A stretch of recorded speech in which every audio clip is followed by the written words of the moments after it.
Ever find yourself looking at some medical info, Yeah. maybe something you found online, and just feeling completely lost? Like you need a secret decoder ring. Oh, absolutely. It can feel like learning a whole new language on the spot. Exactly.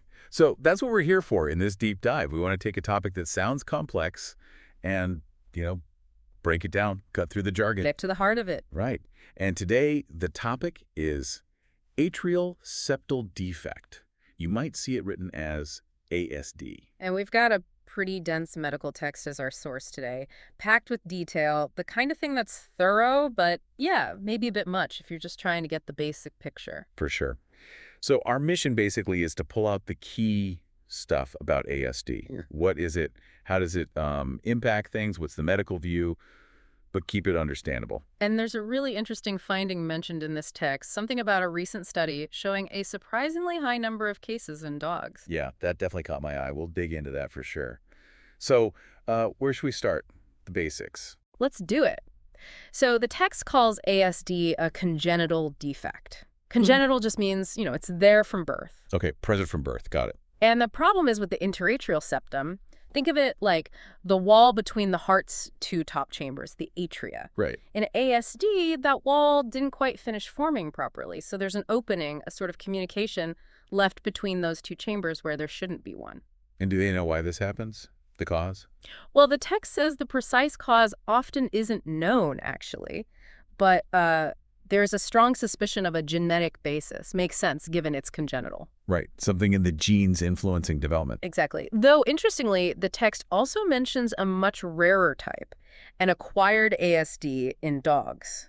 This isn't congenital. It happens later, like if there's a tear in the atrium because of a specific kind of heart valve disease. Huh. So a totally different mechanism there. Very different. But mostly when we talk ASD, we mean the kind they're born with. Okay. So how common is this congenital kind? The text gives some general numbers, maybe 0.7 to 3.7% of all congenital heart defects in dogs and less than 10% in cats. Kind of typical figures, Seems relatively low overall. Right. But then there's that study we mentioned, a more recent one. It found a prevalence of, get this, 37.7% in the dogs they looked at. Whoa, 37%. That's way higher. It's a huge jump. Really makes you think, doesn't it? What's going on there? Different populations studied. Better detection. We don't know from this text, but it's striking. Definitely something to keep in mind. Okay, so this hole in the wall, does it always look the same or are there different kinds? Good question. The text describes three main types based on where the hole is in that septum, that wall. Location matters. It does. First, there's the ostium primum type. This one's low down in the septum, near the main valves between the upper and lower chambers, the AV valves. Okay, lower part. Yeah. And the text says these tend to be pretty large defects. Sometimes they're even part of a bigger, more complex heart problem called an AV canal defect. So potentially more serious from the get-go. Potentially, yeah. Then second type, ostium secundum. This is in the middle part of the septum in an area called the fossa ovalis. Genital location. Right. And this one is overwhelmingly the most common. One study mentioned found it was like 98.7% of cases in dogs and cats. Wow, nearly all of them. Pretty much. And these typically lead to what's called left-to-right shunting, which we should probably explain. Okay, yeah, let's circle back to that. What's the third type? The third type is sinus venosus. This one's located high up in the septum, usually near where the big vein from the upper body, the cranial vena cava, connects to the right atrium. High up, okay. Less often, it's near the vein from the lower body, the caudal vena cava. And an interesting point here is that sometimes with this type, the pulmonary veins, which should take oxygen-rich blood from the lungs to the left atrium, might wrongly connect to the right atrium instead. Oh, so the plumbing gets rerouted, basically. Kind of, yeah. Or other weird connections with those veins. So the location really does tell you a lot about potential associated issues. Okay, so let's talk about that shunting you mentioned. Left to right shunting. What's happening there? Right. So normally the pressure inside the left atrium is higher than the pressure in the right atrium. Makes sense. It's pumping blood out to the whole body eventually. It's exactly. So if there's a hole between them, like with an ASD, blood naturally flows from the area of higher pressure, the left atrium, through the hole into the area of lower pressure, the right atrium. So oxygenated blood that should be going out to the body takes a detour back to the right side of the heart. Precisely. That's left to right shunting. And how much blood takes this detour? Does it vary? It does. The text says it depends on a few things. One is just the size of the hole, the ostium, bigger hole, potentially more flow. Makes sense. Another factor is the resistance in the blood vessels, both the systemic ones out in the body and, importantly, the pulmonary ones in the lungs. Okay, how easily blood can flow through those circuits? Yeah. And the third thing is the compliance or flexibility of the heart's lower chambers, the ventricles. If they're stiff, for example, it can affect pressures back up in the atria. Right, it's all connected. Absolutely. And based on these factors, especially the size, the text talks about restrictive versus large defects. What's the difference? A restrictive defect is usually smaller. The pressure difference between the atria stays relatively normal, so the amount of shunting isn't huge. The heart can often cope. Okay, manageable maybe? Often, yes. But with large defects, you get a lot of blood shunting from left to right. This puts a big strain, a volume overload on the right side of the heart, the right atrium and right ventricle, and also on the lungs, because they're suddenly getting much more blood flow than they should. And that sounds like where the problems really start. That's exactly right. If this goes on untreated, that constant volume overload can lead to pulmonary hypertension. Which you mentioned earlier is high blood pressure in the lungs. Correct. The blood vessels in the lungs start to thicken and constrict because of the excessive flow and pressure. That sounds bad. It is. And eventually, the pressure in the pulmonary artery and the right side of the heart can get so high that it actually exceeds the pressure on the left side. So, the flow reverses. Bingo. The shunt direction flips, and now you get deoxygenated blood flowing from the right atrium through the hole into the left atrium. That's right to left shunting. And mixes with the oxygenated blood going to the body. Exactly. This whole situation is sometimes called Eisenmenger's physiology, and the main consequence, as the text notes, is cyanosis. That bluish tinge to the skin or gums. Because there's not enough oxygen in the blood. Precisely. A very serious complication. Wow. Okay. And you mentioned ASDs don't always happen alone. Right. The text points out they can occur alongside other congenital heart problems. Also, if an animal already has another condition that raises the pressure in the right atrium, like, say, a narrow pulmonic valve, pulmonic stenosis, or leaky tricuspid valve that can push things towards right to left shunting even sooner.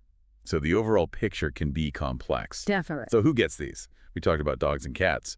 Any particular breeds more prone? Yeah, the text mentions it occurs in both species, but it does seem to highlight a higher prevalence in certain dog breeds. Boxers and standard poodles are named specifically. Interesting. Any difference between males and females? Apparently not. The text says there's no sex predisposition noted. Okay.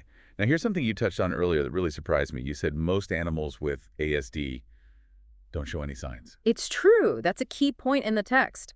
The majority are asymptomatic. That study cited found, 73.7% showed no clinical signs. Almost 3/4. So an owner might have a dog or cat with this hole in the heart, and they just seem completely normal. For potentially their whole lives, yes. Especially if the defect is small, that restrictive type we talked about. That's wild. So when do signs show up? Usually in the more severe cases, the ones with large defects and significant shunting. Then you might start seeing signs of congestive heart failure, CHF. Like fluid buildup, difficulty breathing, that sort of thing. Exactly. Trouble breathing, coughing, getting tired easily. And of course, if that shunt reverses and you get right to left flow, then you might see the cyanosis, that bluish color. Okay. What about things an owner might notice over time, like subtle signs? Does the text mention anything? It does list potential historical signs.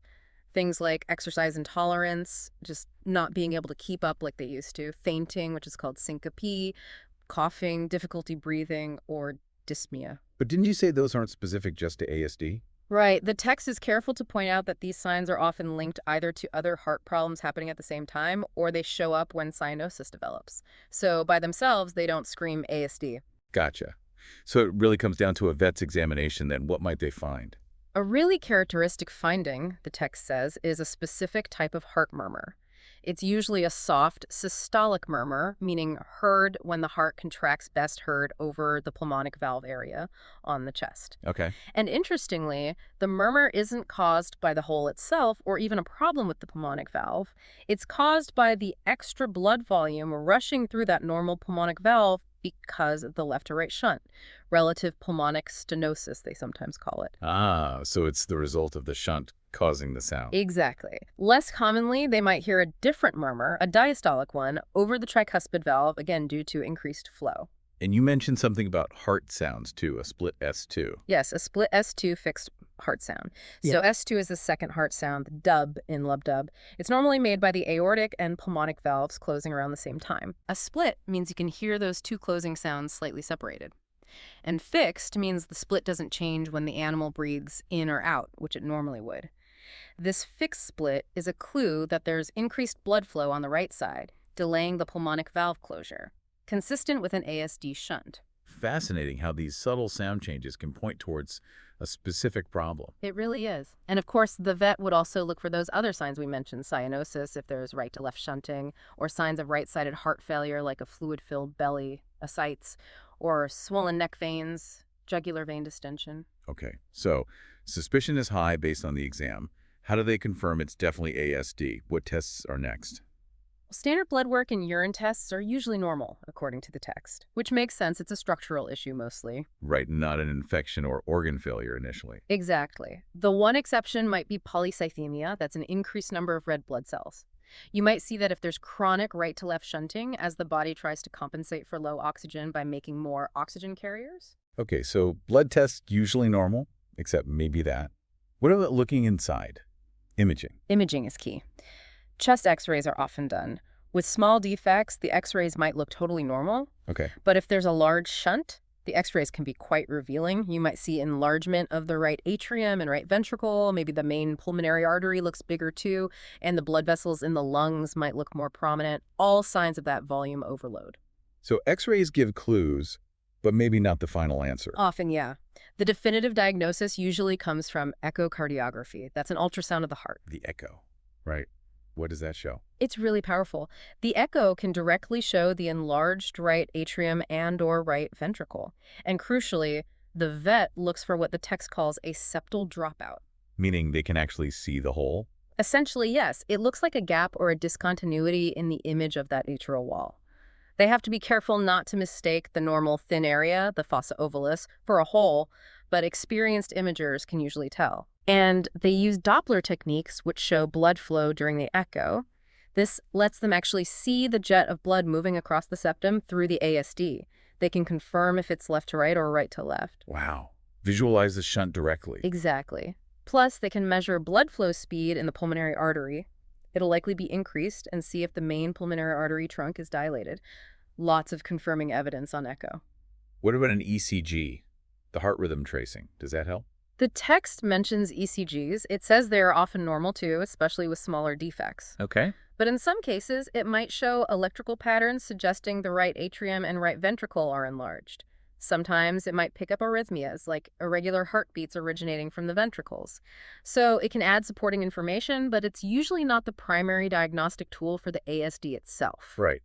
Echo seems like the gold standard here. It really is for confirming the defect and assessing its impact. Okay, so we found the ASD. We know how big it is, how much it's shunting, what can be done about it, what are the treatment options. Well, first off, the text makes it clear that for small ASDs, the ones that aren't causing much shunting or any heart enlargement, treatment often isn't needed at all. So just monitor them. Pretty much. Yeah. The long-term outlook for those animals is generally good. It's the larger defects, the ones causing significant left-to-right shunting and making the right heart bigger, that usually warrant intervention. Okay. And what does that intervention look like? Is it medication? Medication has a role, but it doesn't fix the whole. The text mentions using standard heart failure drugs if the animal develops CHF. Things like diuretics, maybe pimobendin, ACE inhibitors, the usual suspects. Manage the symptoms. Exactly. And if that polycythemia, the high red cell count from right to left shunting, is causing problems like thick blood, there might be treatments for that too, like phlebotomy, drawing blood off. But to actually fix the ASD. Then you're looking at procedures to close the hole. The traditional method is open heart surgery. Wow, that sounds intense. It is. It requires putting the animal on a heart-lung bypass machine, temporarily stopping the heart, and the surgeon physically sews a patch over the hole in the septum. Effective, I imagine, but major surgery. Very effective for closing the hole, but yes, it's a big undertaking with significant risks and recovery. The text also mentions something called pulmonary artery banding as a less common, more palliative option. Palliative, so not a cure. Right. They put a band around the pulmonary artery to narrow it slightly. This increases resistance to blood flow going to the lungs, which can reduce the amount of left-to-right shunting, easing a volume load on the right heart, but it doesn't close the ASD itself. Sort of managing the consequences, not the cause. Kind of, yeah. Yeah. It's not done as often now, especially with other options available. Like what? Are there less invasive ways? Yes, catheter-based therapy is a major one, particularly for that common ostium secundum type. How does that work? They use a special device. The text names the Emplatzer Atrial Septal Occluder, or ASO. It's like a little double-disc device made of mesh. It's collapsed down inside a catheter, which is inserted into a vein, usually the jugular vein in the neck, and guided up into the heart using imaging like fluoroscopy, live X-ray, and echo. Through the veins, all the way to the heart. Amazing. It really is. Once it's positioned correctly across the hole in the septum, the device is deployed. It expands, kind of like two umbrellas opening back to back, plugging the hole from both sides. Wow. And no open heart surgery needed. Correct. Much less invasive, but the text notes it's not suitable for all cases. There's a catch.